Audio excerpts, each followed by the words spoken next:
Meu filho lindo, né? Um menino muito desejado, um filho muito amável, muito carinhoso, sempre sorrindo, muito alegre, uma criança que gostava muito de brincar com seus joguinhos, brincar com videogame, muito inteligente, 4 anos e parecia que tinha 8, sempre conseguia fazer o que ele queria, conseguia acessar os jogos, os YouTube, o que ele quisesse ver.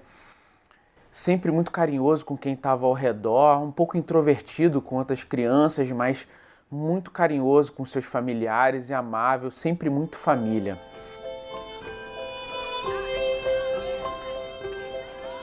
O Henri sempre foi, para mim, uma criança que tinha muito carinho pelos pais, pelo pai, pela mãe, pelos avós, um verdadeiro anjo.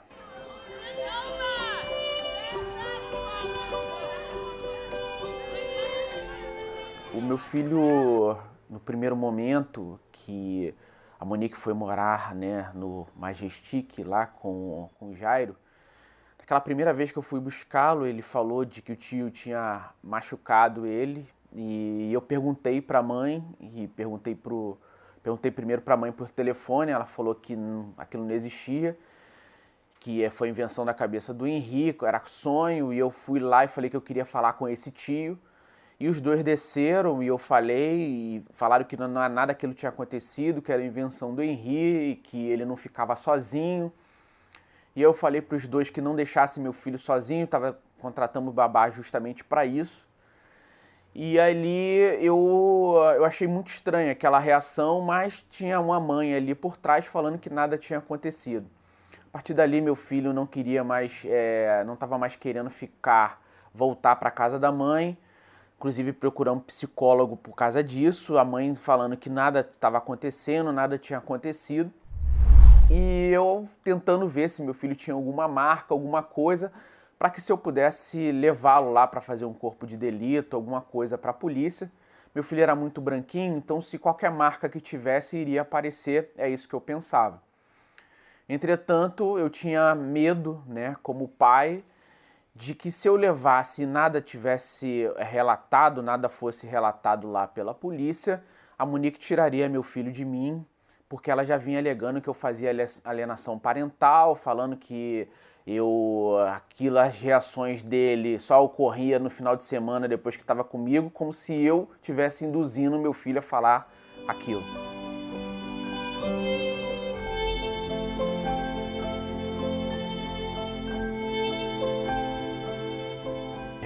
É muito triste você passar um final de semana maravilhoso, projetar uma vida, um futuro grande pelo teu filho, trabalhar incansável para que não faltasse nada e ver o seu filho morto horas depois, ser entregue para você morto, inchado, com várias marcas e uma criança que passou um final de semana feliz, brincando e ao seu lado e com uma vida enorme pela frente. Dali eu sabia que meu filho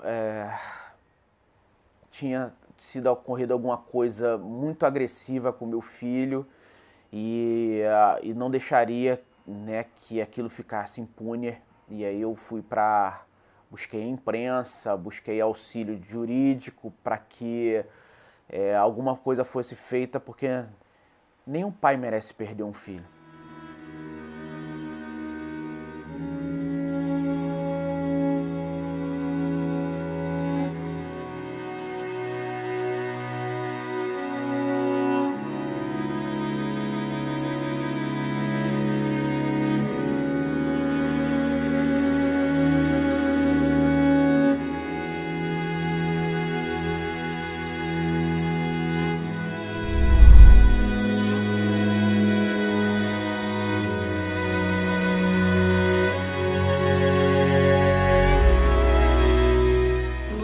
Que a minha filha que ele assassinou minha filha, ele gritou para a esposa dele, que é Bianca, a irmã de Bianca, que ela estava chorando, ele falou para ela assim: para de chorar, isso é frescura, já morreu mesmo.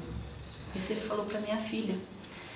E ali, no velório, de passado isso, que veio o velório, ele ficou lá espreitando todo mundo e aí o pessoal já estava atrás dele, já investigando ele.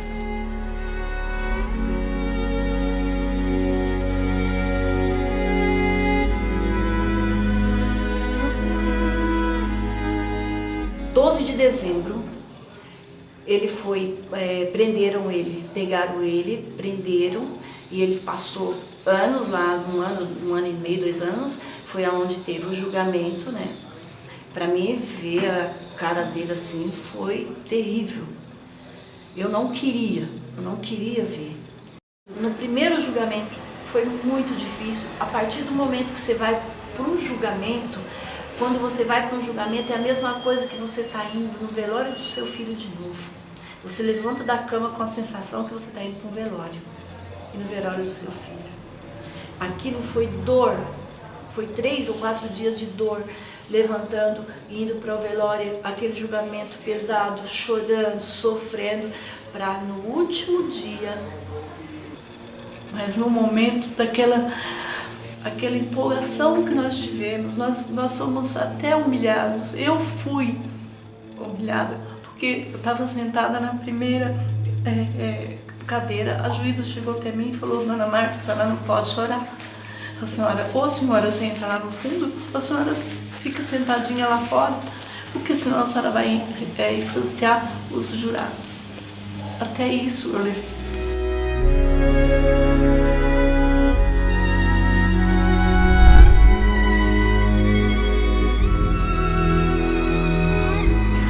A Vitória ela foi confundida por uma outra menina, irmã de um usuário de drogas que devia, e que por conta disso é um modus operandi dessa quadrilha, né, de ameaçar famílias de vítima. Por ela ser tão parecida com essa outra garota, estudar na mesma escola, ela foi confundida e foi arrebatada numa tarde do dia 8, em que estava lá no ginásio, entrou, tomou uma água, saiu. Pelo que consta na investigação e nos comprobatórios, né, consta que eles pararam o carro, deixaram a Maiara para que pudesse ficar em observação, foram buscar um cigarro num bar próximo, viraram esse carro, voltaram. Quando ela está de patins, ela até certo ponto, 12 aninhos, mas bem forte, ela poderia, talvez, se sobressair, né? O casal, eles eram bem franzinos. Forte era o Júlio, que era o pé estabelecido para arrebatar e carregá-la no banco de trás. E há relatos, né, de que em cela, deva ter comentado que ela tinha pedido pelo pai dentro do carro nesse momento. E levaram ela embora. E após o desfecho aí, essas investigações todas, eles chegaram aos 3 culpados.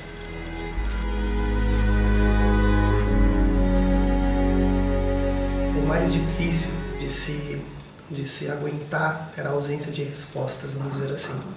Nesses 8 dias a gente não se alimentava, não tomava banho. Em alguns momentos você sentia o próprio mau cheiro do corpo.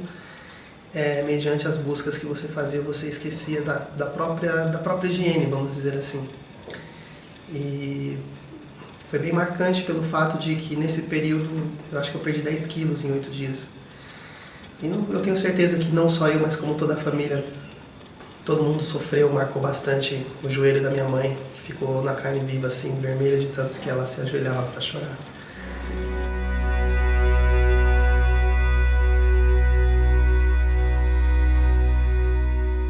A melhor resposta que todos nós podemos ter não foi a justiça quem deu, não foram advogados, não foram promotores de justiça. A melhor resposta quem deu foi a própria Vitória. Ela deixou a marca do criminoso, de quem fez, de quem tirou sua vida. Isso por si só deveria ser mais do que suficiente para que viessem as condenações e que eles pudessem de fato cumprir, ou que ele pudesse de fato cumprir a sua sentença. Mas a sentença ela nunca é para o criminoso, nunca é para quem é agressor, para quem comete o crime. A sentença ela é da família, pelo fato de que, mesmo após uma condenação de 34 anos, você ter reduzido quase 10 anos sem que haja uma justificativa plausível ou aceitável para isso. Não existe. Não tem porquê. Ela tinha 12 anos de idade. Ela não pediu para morrer.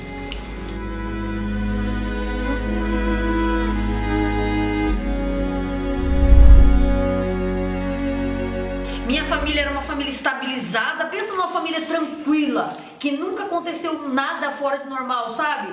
Então assim, a nossa família era uma tranquilidade só, até que isso aconteceu e o mundo desabou. Então assim, eu tava no meu trabalho, como qualquer pessoa que a gente sai para trabalhar para trazer o melhor para os filhos. Achei que minha filha estudando estava tranquila, estava sossegada e tudo ia bem. É assim que a gente acha, porque quando você luta para cuidar dos seus filhos e coloca eles na escola, você acredita que tem segurança. E muitas vezes nós não temos segurança, achando que tem segurança. Por que eu estou te falando da escola? Eu desenvolvi um projeto até por conta disso. Minha filha estava estudando, esse casal tinha um trabalho na frente das escolas. Como que eles distribuíam os cartãozinhos dele de salão nas portas das escolas para atrair adolescentes até eles? Eles aliciavam menores para ter relação sexual. É uma justiça que age contrário, é a favor do bandido, contra nós, o bem, contra a família. Aquele momento para mim foi de muita dor, fiquei muito chocada. Mas enfim, eu fui para o fundo. Quando foi no outro dia ele foi julgado, ele foi condenado, como ele veio com outros advogados, ele confessou, tirou 3 anos já de cara da pena dele. Fica essa sensação de impotência, de impunidade, de que o tempo todo não sou o único, não somos os únicos que clamam por justiça o tempo todo, pedindo socorro, só que é uma voz que ela é calada, porque às vezes dá a impressão de que não nos ouve. As partes do outro lado, os assassinos, verdadeiros assassinos de crianças e de outras pessoas, têm penas reduzidas, se favorece de inúmeras medidas protetivas, medidas que abaixam a pena, e aí nós ficamos aqui sem os nossos entes queridos e eles do outro lado vivendo a vida normal. Tanto é que do outro lado, no meu caso, achava que sairia impune, porque iria se beneficiar de leis brasileiras, de que nada daquilo que ele está passando hoje, ele pensou que um dia pudesse acontecer. Nisso, a janela do cativeiro que ela ficou presa estava aberta, era uma janela baixa, a cortina estava fechada, e aí o dono não permitiu que a gente entrasse, o portão era fechado até em cima, não tinha como invadir. Eles entrelaçaram uma corrente grossa no portão com cadeado para que a gente não invadisse a casa, protegeram a cena, na verdade, do crime. Né? E nisso, o que aconteceu? Como ele não permitiu que eu entrasse ali, eu falei, então tá bom. Eu peguei o endereço, voltei para a delegacia, chorando, desesperado. Eu falei, olha, eu achei o cativeiro, eu já sei onde minha filha está, eu só preciso de uma viatura, alguma coisa, pelo amor de Deus, alguém me ajuda. E aí eles falaram assim, vamos acalmando os ânimos, minha senhora. As coisas não é bagunçada aqui assim não. Como que a senhora acha que a sua filha está lá dentro? Alguém te falou isso? Eu falei, não. Aí ele falou assim, como que a senhora então sabe que ela está lá dentro? Eu falei, porque eu sei, porque eu sinto, e a última ligação dela foi desse lugar. Aí eles falaram, então, alguém te atendeu? Eu falei, atendeu. Quem que te atendeu? O dono da casa. O que o dono da casa falou? Que não tem ninguém. Eu não tinha como mentir ali. Eu falei a verdade, ele falou, então a senhora faz a sua parte que a gente faz a nossa. Se você quiser procurar sua filha nos hospitais, talvez ela esteja sem identificação, pode ir no ML também. Então ali eles foram dando caminho pra gente procurar. Eu não quis voltar a procurar ela em outro lugar, eu pensei, eu vou voltar pra casa. E naquele desespero também não consegui abrir o boletim de ocorrência, no 3º dia. Estava emendado, sexta, sábado, 3º dia que eu achei o cativeiro era domingo. E aí eu falei pro meu marido, eu vou voltar pra casa. Eu voltei no portão e entrelacei meus braços na grade do portão, falei, daqui eu não saio, daqui ninguém me tira. Eu tinha medo de eles sumirem com ela de dentro da casa. Eu tinha medo de repente eu querer invadir eles, dar um tiro na cabeça dela, porque eu não sabia se ela estava lá dentro sendo ameaçada por eles, o que estava acontecendo. E aí eu fiquei ali, Foram 5 dias grudada ali naquele portão, naquele desespero, sem comer, sem beber, sem dormir. Eu não conseguia beber um pouquinho de água porque eu sentia que dentro da minha garganta tinha um monte de estopa, sabe? Um monte de pano assim, pra baixo assim, eu não conseguia, nada descia. E a justiça, a nossa justiça não consegue enxergar isso. Eles não conseguem sentir a nossa dor. Porque ele teria que pagar. Ele teria que, pegou 30 anos, que fique 30 anos. Ele teria que ficar, porque está muito fácil matar. Está muito fácil. Você matar e estuprar, você vai ficar pouco tempo na cadeia, logo você sai. Logo a pessoa sai. Aí isso é a facilidade, por isso que tem tantas mortes, tantos estupros, tantos homens batendo, matando as suas esposas. Porque a justiça não funciona. Se eles vão presos, logo eles saem. Eles ficam felizes, porque logo eles saem.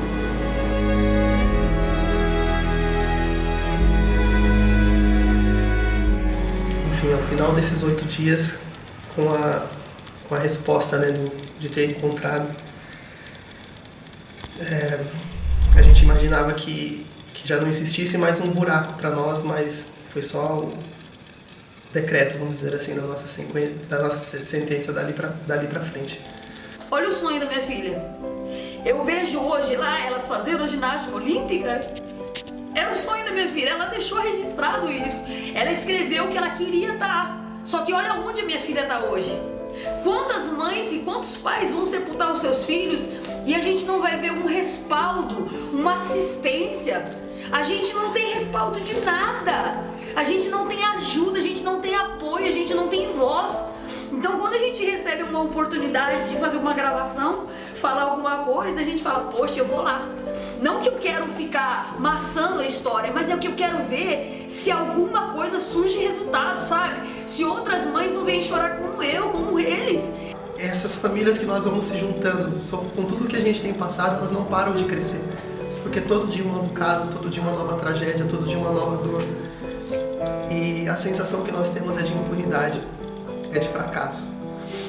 Querida mãe, querida mamãe, queria te dar um presente muito valoroso.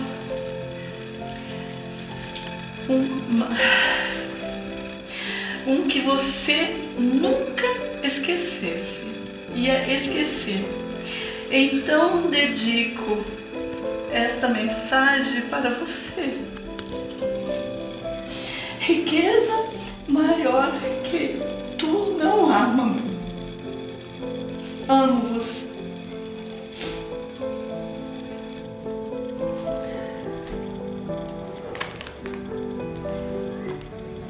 Amem seus filhos incondicionalmente como se não houvesse amanhã. Não acreditem que a criança está falando é uma verdadeira, as crianças são puras. Não acreditem que a gente está ao redor, familiares ou cuidadores apenas. Ouçam as crianças, pois elas estão falando. Muitas estão sendo agredidas agora nesse momento e precisam de proteção. Por isso eu peço a todo o povo brasileiro, todos os vizinhos, parentes e todos que estejam ao redor, que cuidem das nossas crianças. Precisamos cuidar das nossas crianças porque elas muitas vezes não têm voz. E nós, adultos, precisamos amá-las e protegê-las como se fossem nossos próprios filhos.